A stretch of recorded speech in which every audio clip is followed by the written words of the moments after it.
दोस्तों, हम अपने चैनल पर बहुत ही मेहनत से वीडियो बना रहे हैं। हमें आपके सपोर्ट की बहुत ज़रूरत है। आपके एक लाइक और कमेंट से हमें नई ऊर्जा मिलती है, तो कृपया सपोर्ट ज़रूर करें। धन्यवाद। बहुत पुरानी बात है। चंदनपुर नाम का एक शांत गांव था, जहां के लोग मेहनत की रोटी खाना जानते थे। इसी गांव के कोने में एक कच्चा मकान था, जिसमें आर्यन अपनी बीमार माँ के साथ रहता था। आर्यन दिन भर खेतों में पसीना बहाता और शाम को अपनी थकन भुलाकर माँ की सेवा में लग जाता। पर गरीबी की मार ऐसी थी कि माँ की दवाइयों के लिए उसे गांव के दबंग ठाकुर भानु प्रताप से कर्ज लेना पड़ा था। बेटा, तू कब तक अपनी जवानी इस चूल्हे के धुएं और खेतों की धूप में जलाएगा? सुबह 4 बजे उठकर मेरे लिए रोटी बनाता है, फिर दिन भर मजदूरी। मेरी बीमारी ने तुझे वक्त से पहले बूढ़ा कर दिया है रे। क्या मेरा दिल नहीं फटता होगा ये सब देखकर? माँ, आप फिर वही बातें लेकर बैठ गईं। डॉक्टर साहब ने कहा है ना कि आपको आराम की ज़रूरत है। जब तक आपके इस बेटे के हाथों में जान है, आपको चूल्हा छूने की ज़रूरत नहीं। संघर्ष तो करना ही होगा माँ। मैंने ठाकुर जी से कुछ और पैसे लिए हैं ताकि आपकी नई दवाइयाँ आ सकें। आप बस मुस्कुराती रहो, मेरे लिए वही सबसे बड़ी दौलत है। आर्यन माँ को खाना खिलाकर मटन हांडी की अपनी छोटी सी पोटली लेकर खेत की ओर निकल गया। वो काम कर ही रहा था कि हाईवे पर एक महंगी गाड़ी आकर रुकी। गाड़ी खराब हो गई थी। उसमें से राजवीर मल्होत्रा नाम का एक रईस आदमी उतरा, जो भूख से बेहाल था। ओ भाई, जरा सुनना। यहाँ आसपास कोई अच्छा होटल या रेस्टोरेंट मिलेगा क्या? सुबह से कुछ नहीं खाया है, पेट में जैसे आग लगी हो। ये कैसी जगह है जहां दूर दूर तक सिर्फ धूल और मिट्टी ही दिख रही है? साहब, इस दोपहर की धूप में तो परिंदे भी पनाह ढूंढते हैं। आप पैदल कहाँ निकल पड़े? यहाँ पास में तो सिर्फ गजाधर का ढाबा है, पर सच कहूं तो वो खाना कम और अपनी मुफलिसी के किस्से ज्यादा सुनाता है। आप दाल मांगेंगे, वो अपनी टूटी छत का रोना शुरू कर देगा। हे भगवान, मतलब आज किस्मत में गजाधर की कहानियां ही लिखी हैं। भाई, जो भी मिले दे दो, बस ये भूख मिट जाए।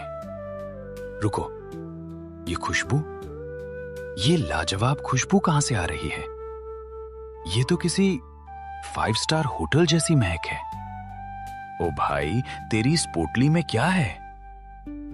साहब, ये तो बस मेरा रूखा सूखा खाना है, चंपारण स्टाइल मटन हांडी। माँ बीमार रहती हैं तो मैं खुद ही मिट्टी के बर्तन में इसे धीमी आंच पर पकाता हूँ। अगर आप हम जैसे गरीब के हाथ का खा सकें तो चख लीजिए। राजवीर ने जैसे ही हांडी का ढक्कन उठाया, गरम गरम भाप के साथ उठती मसालों की सोंधी खुशबू ने मानो उसके होश ही उड़ा दिए। उसकी नाक उस खुशबू में खो गई और दिल जोर जोर से धड़कने लगा। जैसे ही उसने पहला निवाला अपने मुंह में रखा, स्वाद का ऐसा तूफान उठा कि उसकी आंखें हैरानी से फटी की फटी रह गईं। हर एक कौर में मसालों का जादू, मटन की नरमी और घी की खुशबू मिलकर ऐसा एहसास दे रही थी जैसे उसने जिंदगी में पहली बार असली स्वाद चखा हो। अमेजिंग! भाई, ये क्या जादू है? ये स्वाद, ये मसालों का बैलेंस। मैंने दुनिया भर के शेफ के हाथ का खाना खाया है, पर ऐसा जायका आज तक नहीं चखा। सच बता, तूने ये कहां से मंगवाया है? तू झूठ बोल रहा है, ये तूने नहीं बनाया होगा। झूठ क्यों बोलूंगा साहब? मुझे बचपन से ही मिट्टी, आग और मसालों से खेलने का शौक है। इस पूरे इलाके में मेरे जैसा मटन हांडी कोई नहीं बना सकता। सुन भाई, तू यहाँ खेतों में मिट्टी नहीं सोना उगा रहा है। तेरे हाथ में वो हुनर है जो तेरी तकदीर बदल सकता है। मैं शहर में बड़े होटलों का मालिक हूं। मैं तुझे शहर ले जाऊंगा। नहीं साहब, ये मुमकिन नहीं। शहर में पैसा तो मिलेगा, पर मेरी बीमार माँ का ख्याल कौन रखेगा? माँ के बिना वो दौलत मेरे किस काम की? राजवीर आर्यन की सादगी देख दंग रह गया।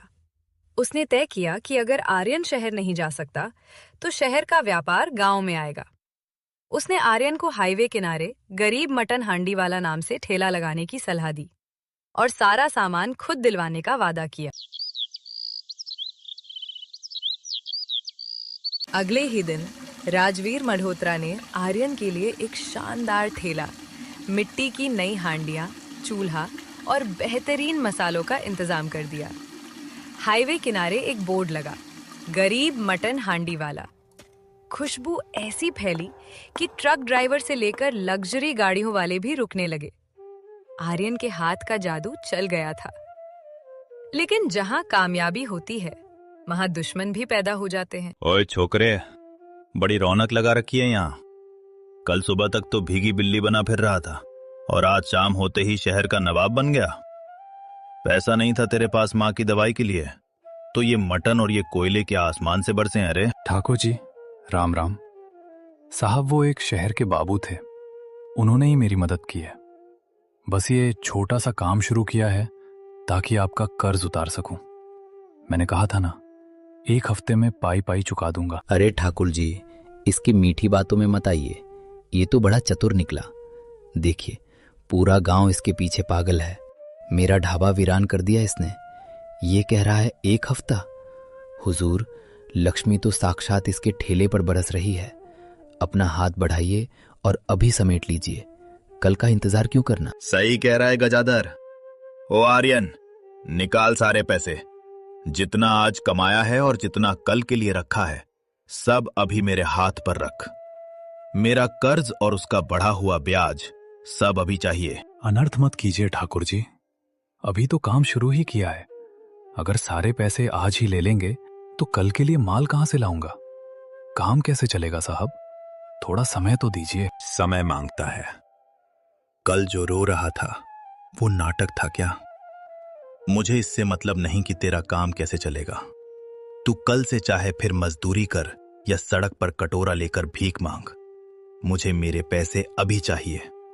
अगर 1 रुपया भी कम हुआ तो ये ठेला अभी हाईवे के नीचे फेंकवा दूंगा। निकाल पैसे। आर्यन के पास कोई रास्ता नहीं था।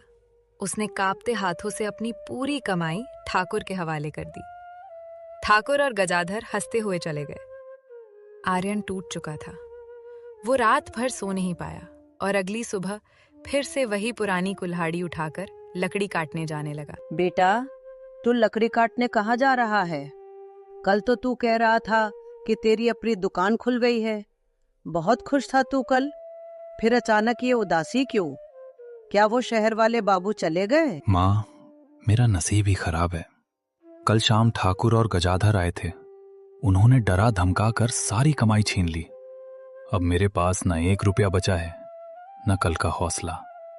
और माँ, मैं बार बार उस राजवीर बाबू के आगे हाथ नहीं फैला सकता। वो फरिश्ता बनकर आए, पर अब मुझे शर्म आती है। उनका एहसान कब तक दबाए रखूंगा? शर्म हुनरमंदों को नहीं, चोरों को आनी चाहिए आर्यन भाई। और भाई के रिश्ते में एहसान का कोई बोझ नहीं होता। बाबूजी, आप यहां इस वक्त? साहब, मैं हार गया। जो पैसा आपने लगाया था वो ठाकुर ले गया। अब मेरे पास कुछ नहीं बचा। हारता वो है आर्यन जो गिर कर खड़ा ना हो। उस ठाकुर ने सिर्फ तेरे पैसे छीने हैं, तेरा हुनर नहीं। वो तेरे हाथों का स्वाद नहीं चुरा सकता। आज मेरे साथ फिर से ठेले पर चलो। माल का इंतजाम मैं पहले ही कर चुका हूं। नहीं साहब, अब और उधार नहीं। चुप एकदम। आज तुम काम पर जाओगे और आज हम छुप कर नहीं, डंके की चोट पर काम करेंगे। आज मुझे देखना है कि ठाकुर की लाठी में ज्यादा दम है या तेरे हाथों के जादू में। चलो मेरे भाई, चंदनपुर के लोग भूखे इंतजार कर रहे होंगे। राजवीर की बातों ने आर्यन में नई जान फूंक दी। वो फिर से अपने मसालों का पिटारा लेकर हाईवे की ओर चल पड़ा। उसे नहीं पता था कि आज राजवीर ने सिर्फ सामान नहीं, बल्कि पुलिस की सुरक्षा का भी इंतजाम किया है। आज से चंदनपुर में इंसाफ की हांडी पकने वाली थी। ओए कलमुए, तुझे मना किया था ना कि आज दुकान मत सजाना। लगता है कल की मार कम पड़ी थी। तूने फिर से ये मटन की हांडियां सजा ली। ओए गजाधर, उठा लाठी और इस ठेले को चकनाचूर कर दे। आज इसकी सारी तंदूरी हाईवे पर बिखेर दे। जी ठाकुर जी, अभी इसकी मति ठिकाने लगाता हूँ। तूने सोचा था आर्यन कि शहर का बाबू तुझे बचा लेगा। आज तुझे अपनी औकात। रुक जाओ गजाधर और ठाकुर जी, ये लाठी जरा नीचे झुका लीजिए, वरना कानून के हाथ बहुत लंबे होते हैं। गले तक पहुंचने में देर नहीं लगेगी। अरे इंस्पेक्टर साहब, आप यहाँ इस वक्त? ये लड़का मेरा कर्जदार है, मैं बस अपना पैसा वसूलने आया था। इसमें पुलिस का क्या काम? कर्ज वसूलने आए थे या डकैती डालने ठाकुर साहब? कल आपने इस लड़के की पूरी कमाई छीन ली और आज आप इसकी दुकान तोड़ने आए हैं। इंस्पेक्टर साहब, ये रहा वो वीडियो जो मैंने कल रिकॉर्ड किया था जब ये लोग आर्यन को धमका रहे थे। ठाकुर भानु प्रताप, वसूली का एक कानून होता है। डरा धमकाकर किसी का रोजगार छीनना जुर्म है। और गजाधर, तेरे ढाबे पर जो बासी खाना खिलाया जाता है उसकी रिपोर्ट भी मेरे पास है। अगर आज के बाद आर्यन या उसकी दुकान को खरोच भी आई तो चंदनपुर की जेल में चक्की पीसते नजर आओगे, समझे?